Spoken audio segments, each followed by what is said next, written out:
ఉందో లేదో భాగవతులు ఆడేవాళ్ళే. మరి వాళ్ళంతా హిందూయిజం గురించి చెప్పారు కదా.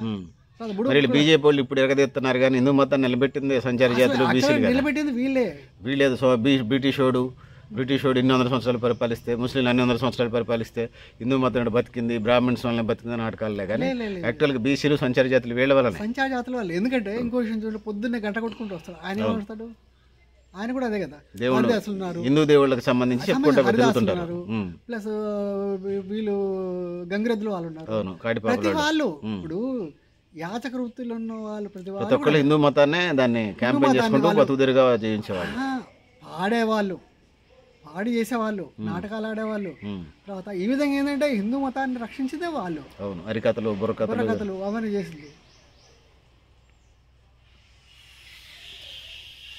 అయినా అట్లా వాళ్ళకి విలువ లేదు. ఇప్పుడు గంగిరెద్దు వాళ్ళని సంక్రాంతి రోజు తప్ప మిగతా రోజు పట్టించుకోరు. హరిదాసుని కూడా ఆ రోజు తప్ప కామెంట్ చేస్తారు ఊర్లలో, వాడు గంగెడ్లోడు వచ్చినట్టు వచ్చిండ్రా, వాడు కాడిపాపలోడు వచ్చినట్టు వచ్చిండ్రా అని చిన్నబుచ్చే మాటలు మాట్లాడుతుంటారు సమాజంలో. అన్ని వాళ్ళ తిట్టుకునేలాగా ఒక చిన్న చూపు లాగా మాట్లాడుతుంటారు. వీడు మొండిపాటోడు అంటారు, లేకపోతే రెడ్డోడు అంటాడు, లేకపోతే ఇంకోటి వీరముష్టి వీళ్ళంతా ఉన్నారు కదా, వీళ్ళందరూ కూడా ఆ విధంగా అసలు ఎట్లా తిరుగుతారంటే అట్లా తిరుగుతారు. కులాలని, సంచార జాతుల కులాలని గ్రామీణ సమాజంలో, బయట సమాజంలో ఒక తక్కువ చిన్న చూపులాగా అది ఒక తిట్టులాగా తయారైన కులాలని వాళ్ళు మనుషులు అనేది ఇంకా అందులో నాగరిక సమాజం ఐడెంటిఫై చేయలేదు. వాళ్ళ ఫ్రెండ్స్ ని, వాళ్ళ చుట్టాలు వాళ్ళనే తిరుగుతూ ఉంటారు, కూడా వేరే వాళ్ళు అంటే అంత తక్కువ చిన్న చూపు అనమాట సంచార జాతుల మీద.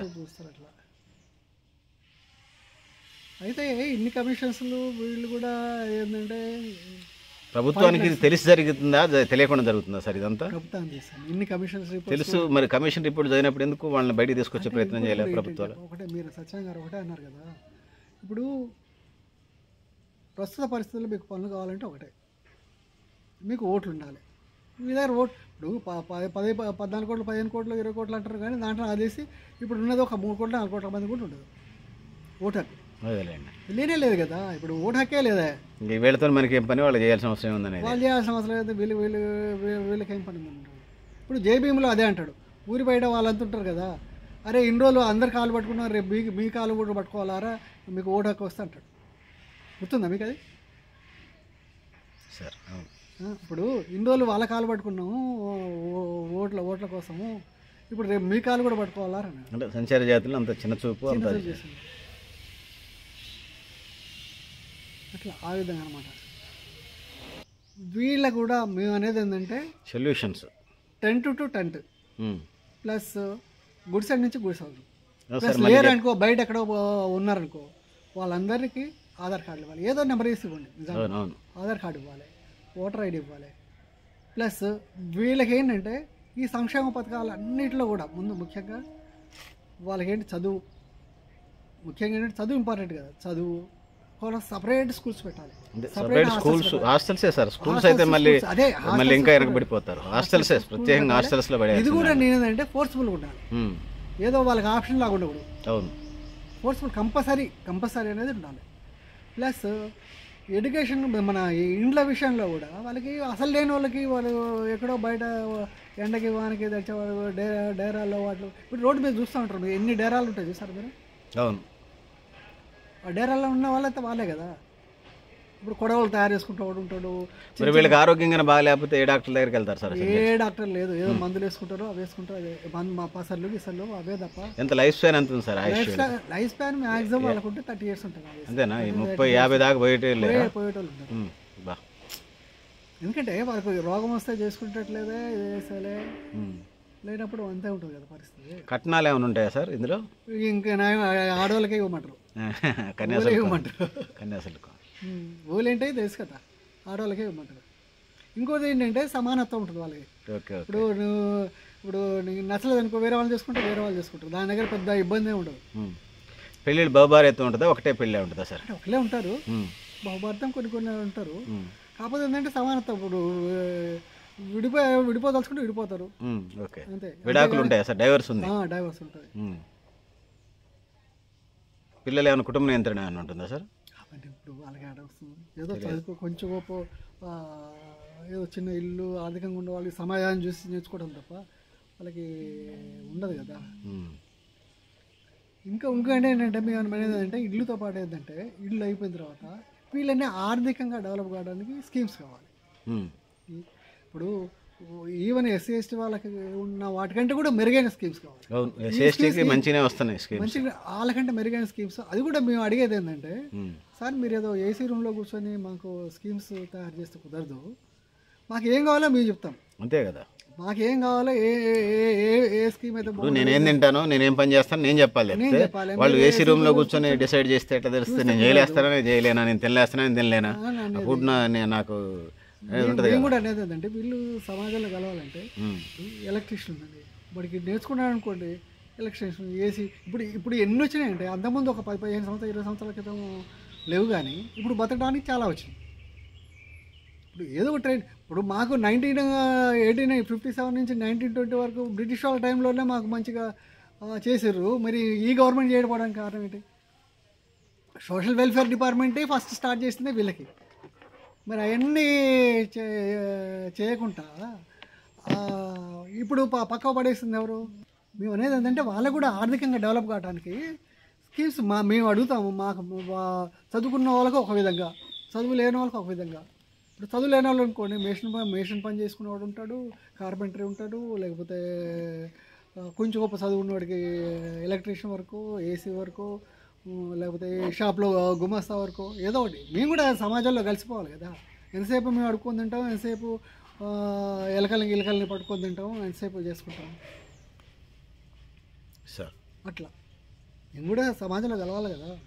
సమాజంలో కలవకపోతే అసలు భూమి ఉన్న వాళ్ళు ఉన్నారా సార్ ఎవరన్నా దేశవ్యాప్తంగా సంచార జాతిలో? అసలు భూమి ఉన్న వాళ్ళు ఎవరు ఉండరు. 0.0 ఎవరు ఊరు బయట వేసుకుంటారంటే వాడు పోరాలంటే పోవస్తుంది. భూమి ఎకరం అసలు అది ప్రసక్తే లేదు. అసలు ఉన్న వాళ్ళు చాలా తక్కువ 2-3% ఉన్నా కూడా సపోజ్ చిన్న ఒక ఆర్టికల్ చదివాడు. భూపాల్లో ఏమైందంటే చిన్న కండక్టర్ ఉద్యోగం చేసేవాడు. కండక్టర్ ఉద్యోగం చేసుకుంటూ చిన్న గూడ్స్ చేసుకొని ఇల్లు కట్టుకున్నాడు. నువ్వు డబ్బులు దొంగతనం చేసి వచ్చేసి అని చెప్పి వాడిని కొట్టి అదని లాక్కున్నారు. ఇంకా అట్లా జరుగుతూనే ఉంది. ఇప్పుడు దిగ్విజయ్ సింగ్ అని మీరు ఏనే ఉంటారు. దిగ్విజయ్ సింగ్ మధ్యప్రదేశ్ సీఎం చేసింది కదా. ఆయన ఏమంటాడంటే, అంటే మన మెంటాలిటీ, మన రాజకీయ నాయకుల మెంటాలిటీ ఏంటంటే వీళ్ళు దొంగలు, వీళ్ళకి ఎందుకు, వీళ్ళకి స్కీమ్స్ అన్ని అవసరమా, వీళ్ళు దొంగలు, ఏ చోర్ హై, అది పుట్టుకతో వచ్చేది కదా క్రిమినల్ మైండ్. అంటే బ్రిటిష్ వాళ్ళకి వీళ్ళకి మన వాళ్ళు కూడా తేడా లేదు. వీళ్ళు దేశంలో పుట్టి దేశవాసులు, వీళ్ళు ముఖ్యమంత్రులు ప్రధానమంత్రులు అవుతా ఉంటారు. దేశ స్థితిగతులు తెలియకుండా అది ఆమె పోలీస్ మెంటాలిటీ, అగ్ర కులాల నుంచి వచ్చినటువంటి మైండ్ సెట్లు అట్లే ఉంటాయి. కిరణ్ బేడి కూడా అదే మాట అన్నది. తర్వాత సారీ చెప్పింది, మేమంతా కలిసి అడిగాం, ఏంటి మేడం పుట్టుకతో వస్తుందా క్రిమినాలిటీ? పుట్టుకతో రాదు కదా, సైన్స్ అట్లా లేదు కదా, సైన్స్ అట్లా చెప్పలేదు కదా. వాళ్ళ జీవన స్థితిగతులు, వాళ్ళు పుట్టి పెరిగిన వాతావరణం, ఆకలి వల్ల అంతే కదా. ఇప్పుడు వాళ్ళు చేశారంటే పిల్లలు చేయాల్సినంత లేదు కదా. ఎక్కడ చరిత్రలో ఎక్కడ నిరూపణ కాలేదు కదా, సైంటిఫిక్ కాదు కదా. కాదు అంటే మేము అనుభవించాం. మేము స్కూల్లో కూడా మా ఫ్రెండ్ ఒక అతను ఉండేవారు, క్లోజ్ ఫ్రెండ్ అనమాట. వాళ్ళ ఇంట్లో వాడు ఇంట్లో పోయిన తర్వాత వాళ్ళు ఏదో ఉంగరం పోయింది. ఎక్కువ తెలియదు మనమే కదా, నువ్వే తీసుకున్నావు అంటారు. చెప్పండి ఎట్లుంటుంది అది? నువ్వే తీసుకున్నావు అంటే దానికి ఎట్లా, దానికి ఏం చెప్తాం? ఇక మేము ఒకటే అన్నాం, సార్ మా పరిస్థితి ఇది, మేము తీసుకున్నా అంటే ఇంతకంటే ఉన్నతంగా బతకాలి కదా. మేము ఒక చిన్న షర్టు చిన్న ఇది వేసుకొని తిరిగే వాళ్ళము, మీ ఇష్టం సార్ రమ్మంటే వస్తాం, లేకపోతే లేదు సార్ అంటారు. అంతకంటే ఏముంటుంది ఇక. అదే అంతే కదా. అంటే ఇంత అవమానాలు జరుగుతూ ఉంటాయంటున్నా. 78 ఏళ్ళు అయినా కూడా మార్పు లేకపోతే తరతరాలుగా అంటే వీళ్ళు దొంగలు అనే ఫీలింగ్ ఇంకా పోలేదు. పోలీసు వాళ్ళ దాంట్లోనే పోలేదండి. ఇప్పుడు మేము వెళ్తూ ఉంటాము, పోలీసు వాళ్ళు కొంచెం రిక్రూట్ అయితే ఐఏఎస్ ఐపీఎస్ వీళ్ళంతా అవుతున్నప్పుడు, సార్ ఇది పద్ధతి కాదు, ఇది మాన్యువల్ ఎప్పుడో తయారు చేస్తుంది, వీళ్ళు దొంగలు అని చెప్పేసి ఉండొచ్చు. ఇప్పుడైతే అంతా మారిపోతుంది కదా సార్, మీరు దాన్ని కానీ వాళ్ళు ఏం చదువుకున్నా ఏం చేసుకున్నా పోలీస్ మాన్యువల్ ఏముంటే అదే చేస్తారు కదా. అప్పటికిప్పటికి తేడా ఉందనేది ఉండదు కదా. అంటే వాళ్ళకు కూడా కొంచెం అంటే ఇన్ఫర్మేషన్ ఇట్లా సార్ అని చెప్పేసి చెప్పడానికి ఆస్కారం ఉంటుంది, చెప్తున్నాం కూడా. పోలీస్ స్టేషన్లో కూడా అదే కదా ఇప్పుడు అనేది, వీళ్ళ పేర్లు అన్నీ ఉంటాయి దాంట్లో. పోగానే అసలు ముందు మీ కులం ఏంటో అని అడుగుతారు కదా. అవునవును. ఇప్పుడు స్టువర్ట్పురం ఎవరిది, అంతా వీళ్ళే కదా, ఎవరు ఎరకల వాళ్ళే కదా, వాళ్ళు కూడా క్రిమినల్ ట్రైబ్స్. చాలా కాలం దాన్ని ఏదో లవణంగా టీం కొంచెం డెవలప్ చేశారు వాళ్ళు, స్వయం పది మార్గాలు అవి పెట్టి ఇప్పించి వాళ్ళు ఎస్టీలో పెట్టేశారు వాళ్ళు తర్వాత లంబాడీస్ వాళ్ళని ఎస్టీలో పెట్టేసేసి వాళ్ళు వదిలి చేశారు. లంబాడీస్ కూడా ఇట్లా క్రిమినల్ ట్రైబ్స్ లంబాడీస్ కూడా అంటే అక్కడ 2 రకాలు జరుగుతుంది. ఒకటి ఏంటంటే రాజ్యానికి ఎదురు తిరిగిన వాడిని కూడా దాంట్లో పెట్టారు, క్రిమినల్ ట్రైబ్స్లో పెట్టారు. చెంచులు ఉన్నారు, చెంచులు ఏమన్నారు, బ్రిటిష్ వాళ్ళు లోపల పోయేది వాళ్ళ ఉంటుంది కదా సంపద ఉంటే దాన్ని దోచుకోవడానికి, అడవి సంపద ఆ సంపద దోచుకోవడానికి పోతే వాళ్ళు ఎదిరించారు, వాళ్ళు క్రిమినల్ ట్రైబ్స్ పెట్టారు. ప్లస్ లంబాడీస్ కూడా అంతే. అయితే ఇంకో విషయం కూడా ఏంటంటే మనకి ఆ చివరికి పోయిపోతూ బ్రిటిష్ ప్రభుత్వం కాకుండా మన పటేల్ ఉంటారు చూసారా ఊర్లలో, పట్వారు ఉంటారు కదా మున్సిపల్, వాళ్ళకు కూడా అధికారం ఇచ్చారు వీళ్ళ మీద యాక్షన్. లేదు, ఎవరైనా ఏ కులం వాడైనా ఈ విధంగా చేస్తే రాసి పంపిస్తామంటే వీళ్ళు రాసి పంపిస్తే క్రిమినల్ ట్రైబ్స్ అయిపోయారు. వీళ్ళల్లో కూడా ఎట్లుంటుంది అంటే వీళ్ళు మున్సిపల్ వీళ్ళు ఉంటారు, పటేల్ వారు ఉన్నారంటే యాక్చువల్గా వాళ్ళు ఏం చేస్తారంటే వాడికి ఇష్టం ఉన్నా లేకపోయినా వీడు చెప్పిన పని చేయాలి. ఇప్పుడు ఇవన్నీ భాగవతాలు ఇవన్నీ జరుగుతుంటాయి కదా, రేపు పలానా వాడింట్లో ఉన్నది పోయి తీసారా అనేవాడు, వాడు ఒప్పుకుంటేనే ఓకే, లేకపోతే వాడి మీద ఒప్పుకున్నాడు అనుకో, పోతే వాడు తీసుకొస్తే వాడు చేసాం పంచుకుంటారో లేకపోతే ఏదో చేసుకునేవాడు. వీడు ఒప్పుకోలేదు, నేను పోతా సార్ నాకు వద్దు సార్ తప్పు సార్ అని అనుకో, వీడు ఏం చేసినా తీసుకెళ్ళి అక్కడ పడేస్తాడు. అంటే ఇప్పుడు అధికారం ఉండేటప్పుడు ఎట్లా జరుగుతుంది అనేది అంటే ఒక బ్రిటిష్ ప్రభుత్వమే కాదు, అందరూ ఏది తిలావ పాపం తలా అన్నట్టు వాళ్ళతో పాటు మన వాళ్ళు కూడా చేశారు. అంటే వీళ్ళు కూడా లిస్ట్ రాసి పంపించేవాళ్ళు, వీళ్ళు పలానా వాళ్ళని వీడిని తీసుకెళ్ళి వాళ్ళు పడేసారు. అంటే చూడండి ఎట్లా ఉంటుందో. ఇప్పుడు చదువు వల్ల పరిష్కారం ఉందా, ఇంకేమైనా స్కిల్ డెవలప్మెంట్ ప్రోగ్రామ్స్ జాతిని బాగు చేయడం? ఇంపార్టెంట్ నెంబర్ 1 చదువు ఇంపార్టెంట్. చదువు వల్లనే జ్ఞానం పెరుగుతుంది, ఆలోచన శక్తి పెరుగుతుంది, వాటి వస్తుంది. ప్లస్ ఈ ప్రపంచంలో ఏంటి మనుషులు ఏంటి ఏ విధంగా హక్కులు ఏంటి ఇవన్నీ వస్తాయి. చదువు ఇంపార్టెంట్. చదువుతో పాటు మనం ఇంతకుముందు చెప్పుకునే స్కిల్ డెవలప్మెంట్. ఇప్పుడు చదువుకున్న వాళ్ళకి ఒక రకంగా, చదువు రాని వాళ్ళకి ఒక రకంగా. చదువుకున్న వాళ్ళకి సపోజ్ ఒక ఏదైనా షాప్ పెట్టుకుంటాను ఏం పెట్టుకుంటానికి అది వేరే విషయం. బాగా చదువుకున్న వాడికి బయట కంట్రీస్కి వెళ్ళి చదువుకోవడానికి వాటికి ప్లస్ కొంచెం చదువుకొని వాడు స్కిల్ ఉండి వాడు ఏదైనా బిజినెస్ పెట్టుకుంటాడు ఇండస్ట్రీ పెట్టుకుంటాడు వాడికి ఒకటి ఉంటుంది. ప్లస్ ఏ బిలో 10th ఎవరు ఉన్నా అనుకోండి వాడికి ఏంటంటే కనీసం మనం చెప్పుకున్నాం ఏసీలు రిపేర్ చేయడం లేకపోతే ఎలక్ట్రీషియన్ అవి ఇక అసలు చదువు లేదనుకోండి, మనం అనుకున్నట్టు మెషినరీ తర్వాత వుడ్ కార్వింగ్ లేకపోతే ఇట్లాంటి పనులు ఉన్నాయి కదా. మెషినరీ అంటే పని చేస్తాం, వుడ్ కార్వింగ్ అంటే వుడ్ చేస్తే చెక్క పనులు లేకపోతే మిగతా పనులు ఏవైనా ఇప్పుడు ప్రస్తుత సమయంలో చాలా ఉన్నాయి కదా, ఆ పనులు వాటిని నేర్పిస్తారు. భవన నిర్మాణ రంగానికి సంబంధించి స్కిల్ డెవలప్మెంట్ ప్రోగ్రామ్ చేస్తున్నారు. సుతార్లకి, మేస్త్రులకి, కార్పెంటరీ, కరెంటు, పెయింటింగ్ అన్ని నేర్పుతున్నారు. ట్రైనింగ్ ప్లస్ ట్రైనింగ్ ఇస్తూ ఫర్ డే ఎన్ని రోజులు ట్రైనింగ్ అయితే అంత డబ్బులు ఇస్తున్నారు. ఫర్ డే 500, 800 ఎంత ఇస్తున్నారు. కాకపోతే ఏంటంటే అవి రీచ్ కావట్లేదు. కాకపోతే అసలు బాధ్యతలు దాకా అందట్లేదు. అసలు వీళ్ళ వరకు అసలు అందట్లేదు.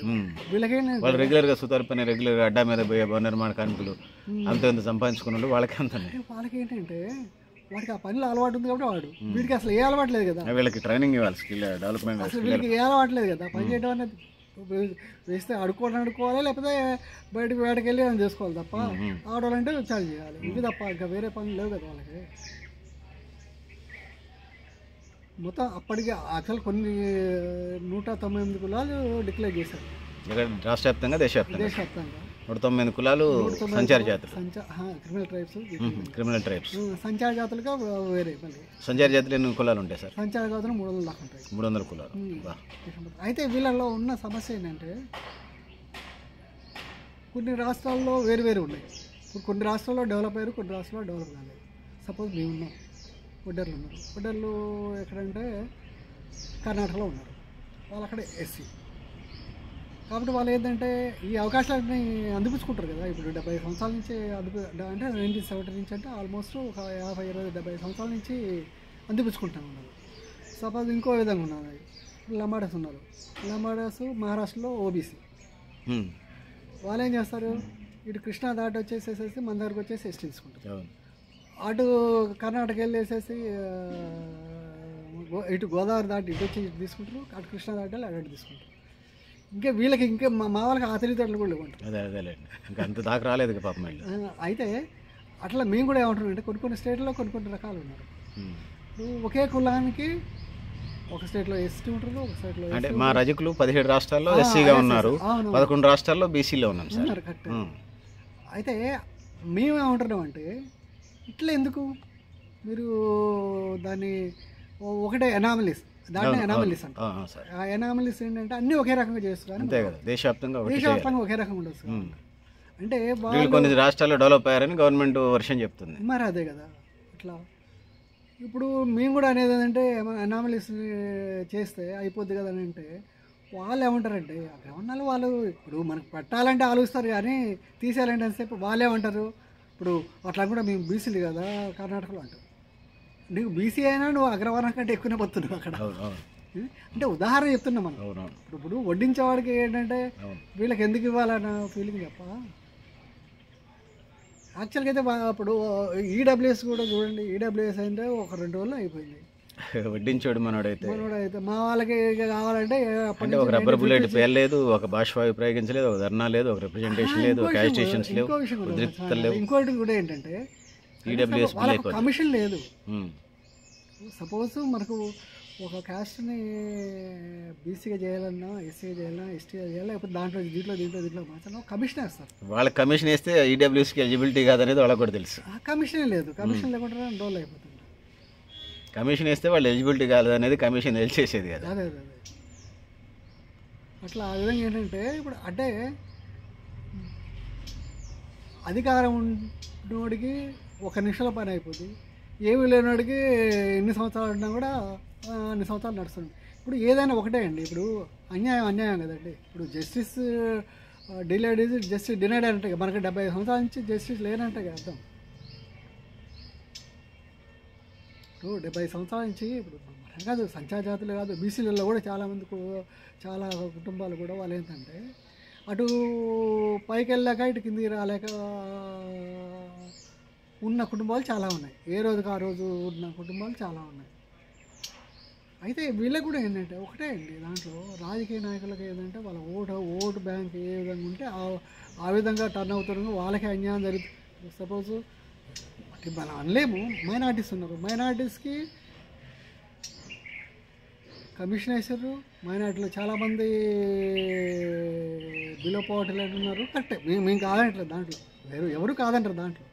కానీ అసలు బిలో పవర్టీ లైన్ కాదు, అసలు ఎక్కడో అగాధంలో ఉన్న వాళ్ళ పరిస్థితి ఏంటి, వాళ్ళ గురించి పట్టించుకుంటా. ఇప్పుడు సంచార జాతులు అగాధాలు ఎక్కడో అగాధాలో ఉన్నారు వాళ్ళు. ఇప్పుడు వాళ్ళు ఉన్నా కూడా ఏదో సైకిల్ పంచర్ వేసుకుంటారు, ఏదో విధంగా బతుకుతున్నారు. అంటే వాళ్ళు కూడా మన బ్రదర్సే, వాళ్ళు వేరే విధంగా అనట్లేదు, కంపారిజన్ దగ్గరకు వచ్చేసరికి చెప్తున్నారు. ముందు వెనకబడి నుంచి డెవలప్మెంట్ చేసుకుంటూ రావాలి. అగాధంలో ఉన్న వాడిని కూడా పట్టించుకోకుండా, అంటే అగాధంలో ఉన్న వాడికి ఏంటంటే ఓట్లు లేవు కదా, ఓట్లు లేకపోతే నీకు మొహం చూడడం అన్నట్టు ఉంది. ఇప్పుడు ప్రజాస్వామ్యం అంటే అందరికీ ఇప్పుడు అత్యంత హీనంగా ఉన్నాడు, అత్యంత అవసరం ఉన్న వాడి దగ్గర నుంచి మొదలు కావాలి. కానీ అయితే లేదు, నాకు ఇవన్నీ అనవసరం లేదు, డబ్బులు ఉన్నోడికి ఎవడైనా పర్లేదు, నాకు ఓట్లు వేస్తే చాలు, వాడికే పెడతామంటే ఎట్లుంటుంది? అది కరెక్ట్ కాదులే, అది రాజధర్మం కాదు సార్. అది ఇప్పుడు రాజధర్మం అట్లేకుంది. ఇప్పుడు ఎట్లుంటుందంటే నువ్వు ఉద్యోగం చేసుకో, నీకు పేర్లు కూడా అనవసరం, నువ్వు ఉద్యోగం చేసుకో, ఏమైనా చేసుకో, నీ ఈ పథకం మాత్రం నీకు అందరికీ వర్తిస్తాను.